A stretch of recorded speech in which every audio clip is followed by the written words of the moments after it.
guys, welcome to Lockdown Lessons. I hope you're safe and well wherever you are. So today we're going to be talking about how to read sound. But before I do, knowing that it takes us a while before we're all online, I'm going to describe what I can see outside. I can see a hedgerow, 12 birds. I can also see a tree, oh, little sparrow. And the weather is not too shabby today in Cornwall. There are patches of blue, a fair amount of cloud, but this time of year is my favourite because it's the beginning of the first few buds of spring, and you can see daffodils and other small flowers that have remained hidden throughout winter, and it's a time of, well, hopefully, a time of renewal and a time of hope too. Right, so guys, today we're going to be looking at how to read sound. That is in itself a very strange thing to say, but that's what we're going to be doing. We're going to be looking at how to read sound. And to my mind, I think that that's what reading really is. And I think that we're more likely to understand how language operates if we think of text on a page as being much like music is on a page. So today we're going to be looking specifically at how sound works and how sound has different meanings. And today's also going to be a bit of a recap lesson as well. There will be things that perhaps might have slipped our minds from the first couple of sessions. Perhaps you didn't attend those first couple of sessions. So let's see if we can jog your memories. So language works in very strange ways. Language, as I've said countless times, is a system of representation. And what I mean by that is that language is a codified system, and signs and symbols mean certain things. So our sign and symbol for a fish is this very short word. And this very short word means the animal. Okay. Like I said, today's lesson is going to be all about sound and how sound works. But just to recap from what we've discovered so far is that language represents things. This word represents the animal. And it represents the animal in terms of its structure and its shape, but also in terms of its sound. And its sound works in a similar way to metaphors, in fact, although that's a rabbit hole that we won't go down right now. But this word represents the thing and it imitates the animal. So very clearly, the end of this word, we've got those sibilants and the sh sound, and we have that fricative at the beginning. You could say, if you were, well, you should say really, that those sibilants tell us about the context of where the animal lives, tells us about the sound the animal makes, and so too does that F sound. That fricative tells us that the animal perhaps is quick. So that's how to read sound, and it's something that if it clicks, if you get it, then you're always going to be able to write about sound and always going to be able to provide amazing analysis in your GCSEs and your A-levels and your degree, if you choose to do an English degree, and even your postgraduate degrees, as I found out. So language represents things, and we have a code-breaking system to be able to read language. We're going to talk about this in just a second. But what I'd like to do before then is just give you a task. So I'd like you, please, to come up with alternative words to fun, playful, and perhaps powerful. So those three words, fun, playful, and powerful. Can you come up, please, with your own synonyms of these? What other words are like these? Fun, playful, and powerful. Okay, so language is a system. It's a system of representation. In order to read it, we need a code-breaking system, and here's ours. So you will have seen some of this already, but the metaphor sits at the top, and that's metaphor, personification, simile, juxtaposition. That's the image part of language. So when we come to write about language, that's what we'll focus on first, the image in language. That's the metaphoric. Then we look at the shape of words. So the monosyllabic, that's words which have one syllable, which perhaps might mean quick and powerful, and the polysyllabic, which suggests complexity. It's to do with the patterns in words. Polysyllables, many syllables, syllables within words suggest a complexity or a difficulty. So our triangle is designed to help us break the code of language. And last but not least, and very much the purpose of today's lesson, is the sound element of language. So there we begin with sibilance. So sibilance is, unfortunately, there's very little I can do about that. I'm going to go and answer it in case there's a message that's being left. 2 seconds. Hello, your call cannot be taken. Hello. That was convenient. Okay. So, apologies for that, everyone. Where was I? Okay, so we're going to be looking today at sound, and in our triangle then we've got this sound element. We've got sibilance written there, plosive, vowel, nasal, and fricatives. Now, we've looked at sibilance, plosive, and vowels. So sibilance, that S sound, that sh sound, which is found in S, CH, S, SH, and Z. The plosive sound, which is the P, B, D, and T sound, and these convey a force or a playfulness.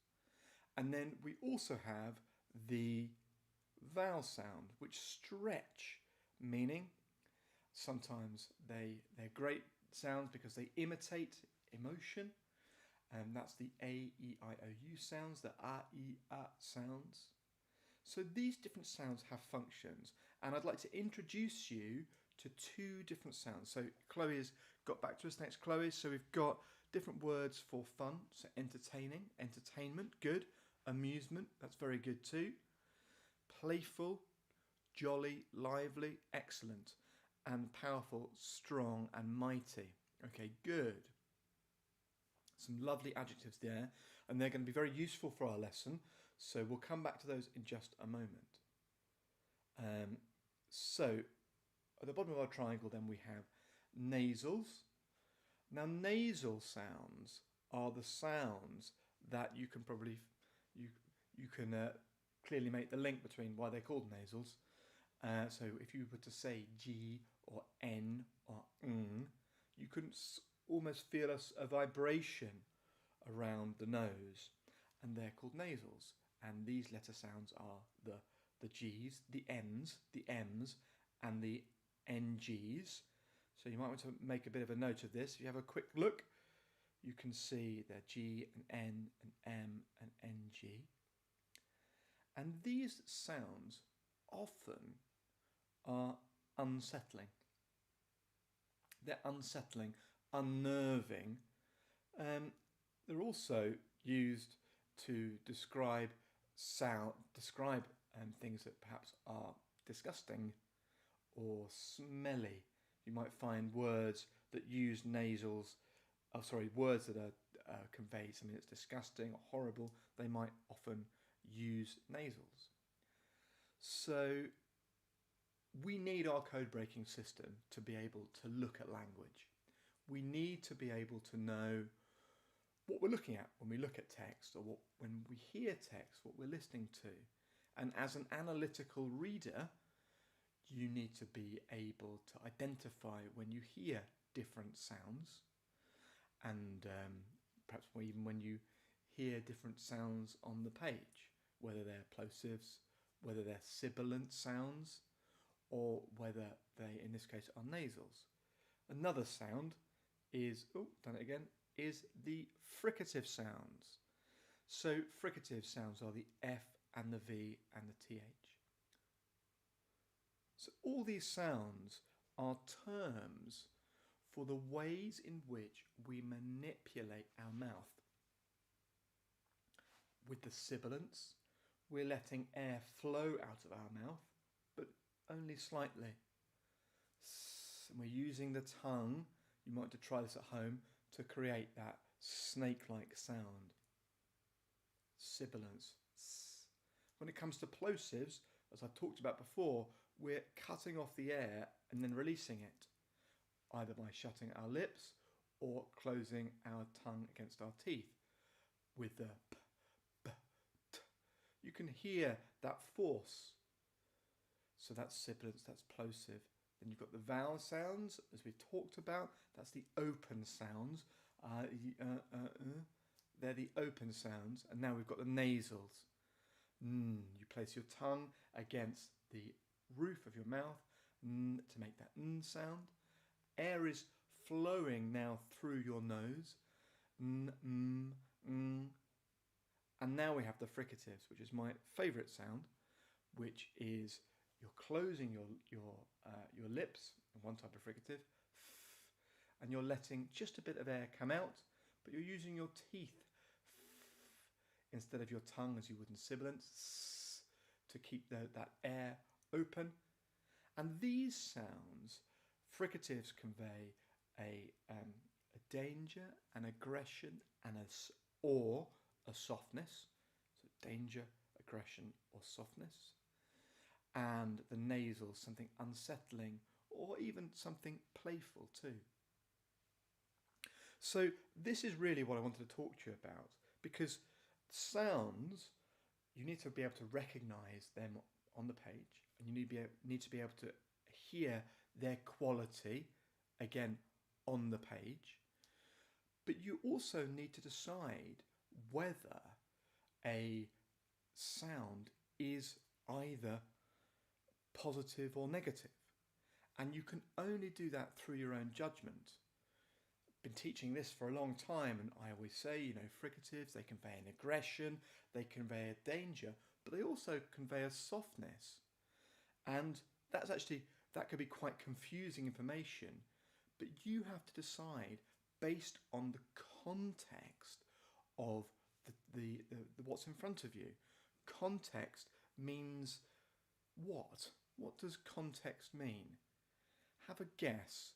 What does context mean? So our triangle is designed to help us solve the problem, and I'm about to show you some different elements, different examples of language and different uses of sound, and I want you to have a think about what these sounds convey. And what these sounds convey is decided by you. I might have told you that fricatives mean aggression or fierceness, or they mean something gentle, but you've got to decide based on the context of what you're reading and what you're hearing, whether something is dangerous or gentle. Let's have a look at our first example. You've probably seen this before. This is from Rudyard Kipling's The Jungle Book, and it's describing a snake. What I want you to do is write in the chat where the important sounds are. And tell me whether these sounds are forceful or gentle. Okay? And I'll read it. Then inch by inch, out of the grass, rose up the head and spread hood of Nag, the big black cobra, and he was 5 feet long from tongue to tail.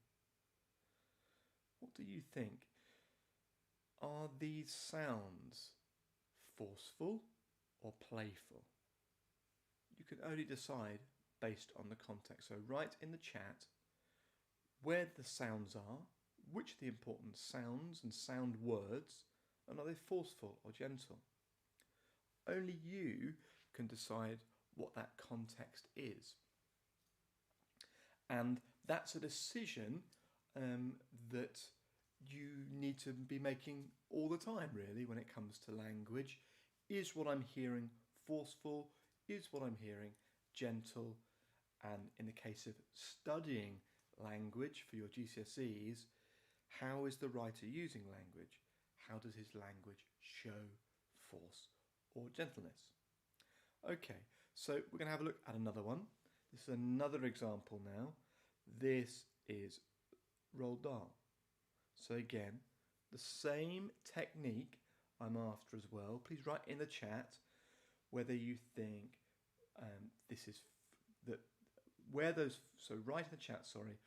sound words are, where the important sounds are, and whether they are forceful or gentle. So he stood there, absolutely motionless, watching the great black deadly snake as it glided so quickly over the gravel before him. Its small triangular snake's head was raised up in the air, and I could hear the soft rustling of the gravel as the body slid over the loose stones. So where are the words there? Which are the important sound words there, and are they forceful or gentle? So while I wait for those answers there, the context thing is very much your decision. It's your decision as to whether the language that you're reading and the language that you're hearing is conveying a sense of positive or negative. And it's up to you. The hardest thing that I think is, I think reading is very hard. I think reading a book can be quite challenging. Even as an experienced reader, I certainly feel that there are times where the books are, when I begin reading a book, often I get past the initial few pages, but then a sort of a tiredness sets in, a difficulty, because reading's quite a complex thing. Because what you're doing when you're reading, and what you should be doing, is you decode with your eyes what does that word mean, and then you need to listen to the language. Now, if like me, you love music, or you love to listen to things, I couldn't recommend more listening to audiobooks, because they really will enable you to overcome that difficulty in decoding text, and you can still get to the story. Okay, so we're going to move on, guys, and we're going to look very specifically at a really wonderful poem. And this poem utilises amazing sound. And while I'm reading it, I want you, please, to have a think about where those sounds are that are amazing and what the effect is. Okay. And purposefully, I'll show you this in a second. I'm not going to show you the poem on the screen, but I want you to listen to it and see if you can note down, again in the chat, where the amazing sound words are and whether you think they're forceful or gentle. The poem is called Death of a Naturalist, which is a poem by Seamus Heaney. And it's a beautiful, beautiful poem, and it's about exactly what it says it is. It's about the death of a naturalist. Death of a naturalist. All year the flax dam festered in the heart of the townland. Green and heavy-headed flax had rotted there, weighted down by huge sods. Daily it sweltered in the punishing sun. Bubbles gargled delicately. Blue bottles wove a strong gauze of sound around the smell. There were dragonflies, spotted butterflies, but best of all was the warm, thick slobber of frog spawn that grew like clotted water in the shade of the banks. Here, every spring I would fill jam-potfuls of the jellied specks to range on windowsills at home, on shelves at school, and wait and watch until the fattening dots burst into nimble swimming tadpoles. Miss Walls would tell us how the daddy frog was called the bullfrog, and how he croaked, and how the mammy frog laid hundreds of little eggs, and this was frog spawn. You could tell the weather by frogs too, for they were yellow in the sun and brown in the rain. Then one hot day, when fields were rank with cow dung in the grass and angry frogs invaded the flax dam, I ducked through hedges to a coarse croaking that I had not heard before. The air was a thick bass chorus.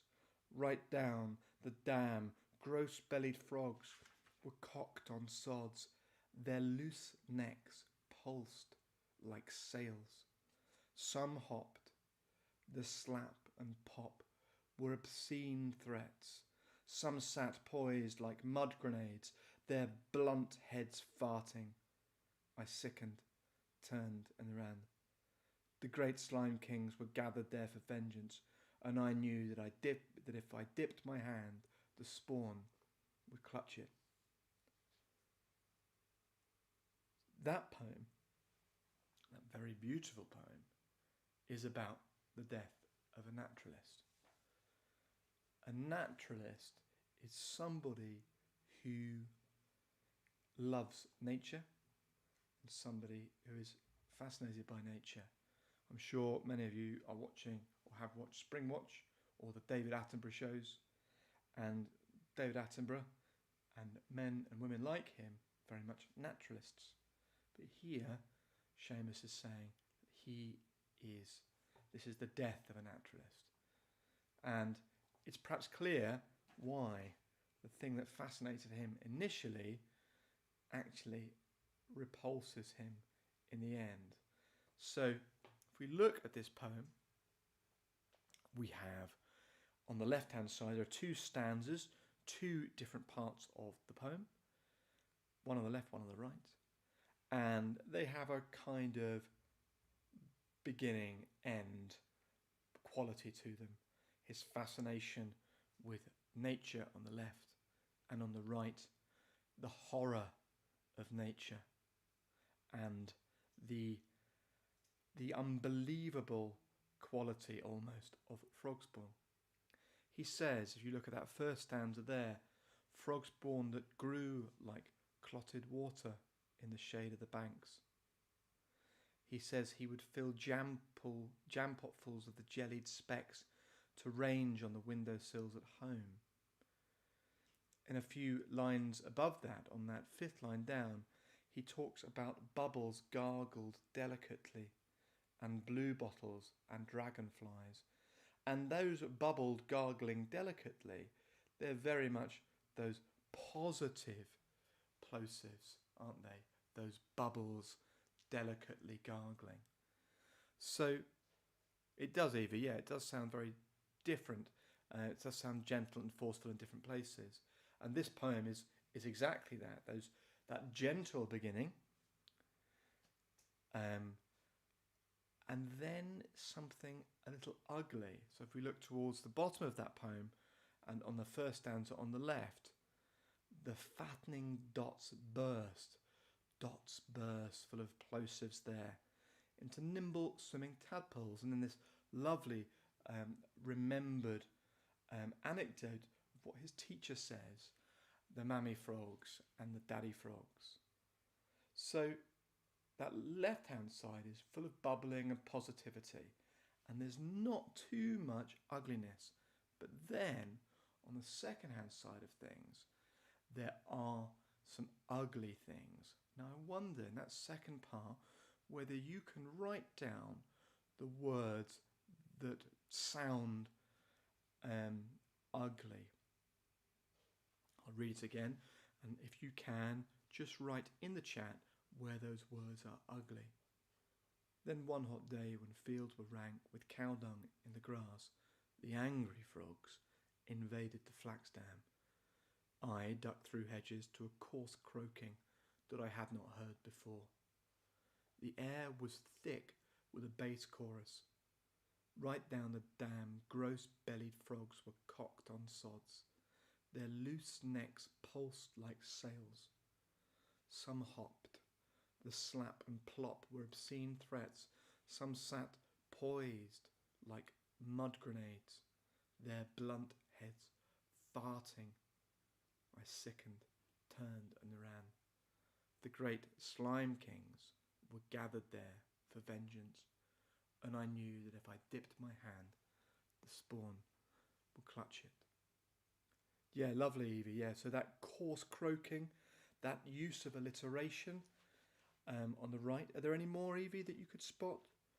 Coarse croaking employs the same consonant sound, the k sound, which in itself is a kind of plosive, and that certainly conveys an ugliness in this sense. Where else?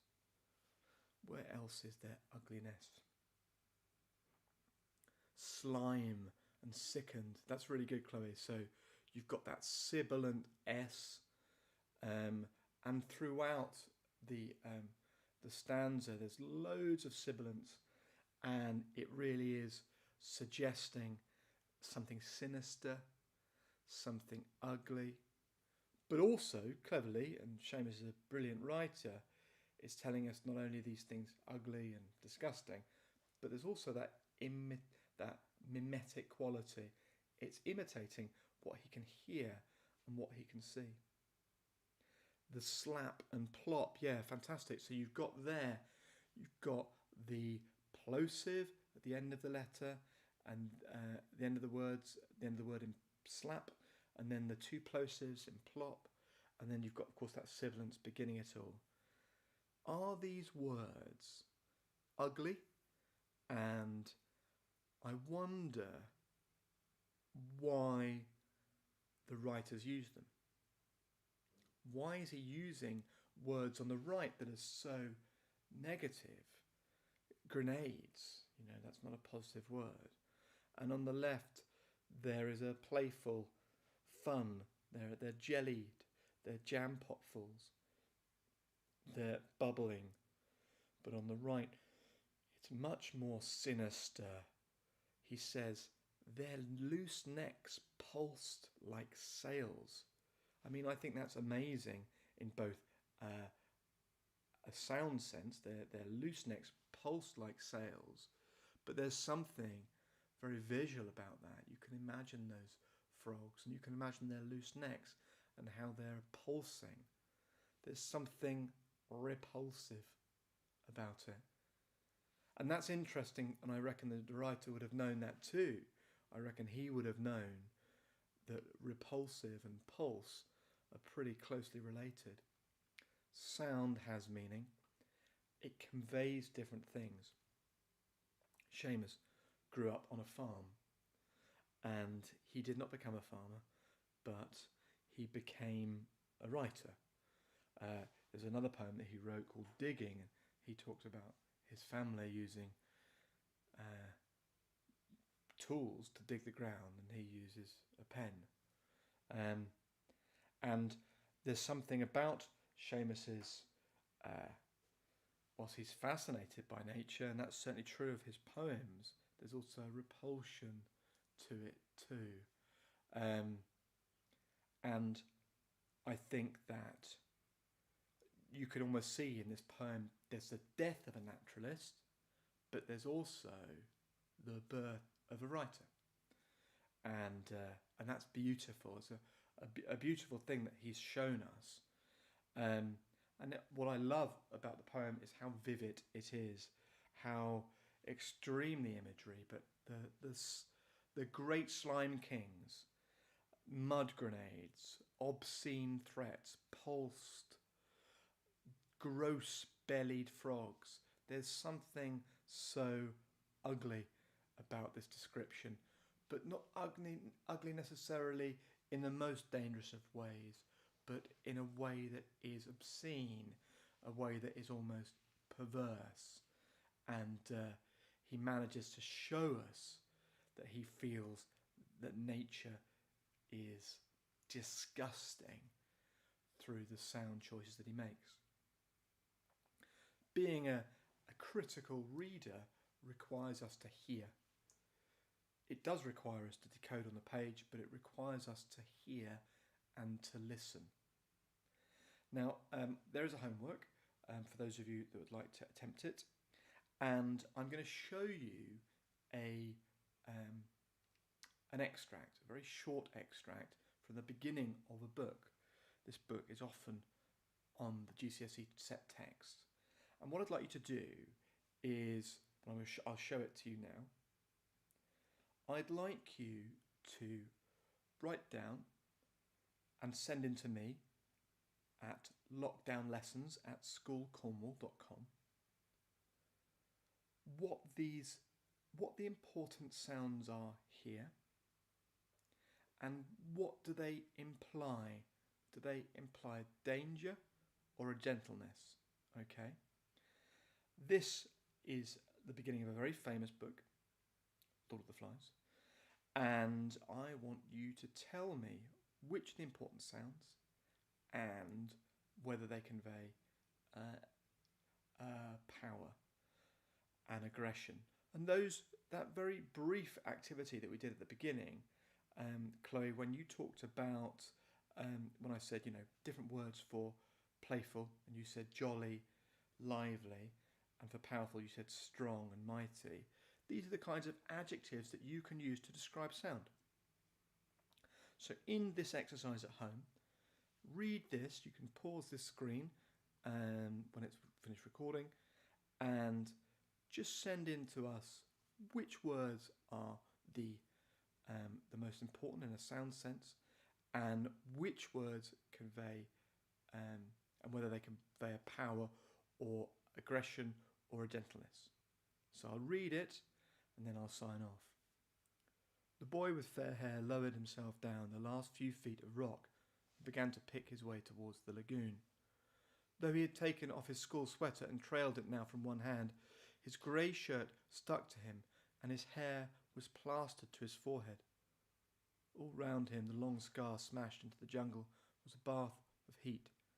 He was clambering heavily among the creepers and broken trunks when a bird, a vision of red and yellow, flashed upwards with a witch-like cry, and the cry was echoed by another. So have a look over that and pause the screen and send in what you think. Where are the important sound words and what do they convey? Today we've been looking at the way in which sound works, and we've been exploring different ways that sound can mean and imply different things. Language is a system of representation. You've got your code-breaking system, so please use that, and we will see you next time for a lesson on reading. Okay guys, you take care of yourselves, stay safe. Remember, you can follow us on our Facebook page, Lockdown Lessons. You can follow us and subscribe to our YouTube channel, Skool Cornwall. And please feel free to write in to us at lockdownlessons@Skool Cornwall, and we will see you soon. Okay, take care of yourselves and bye.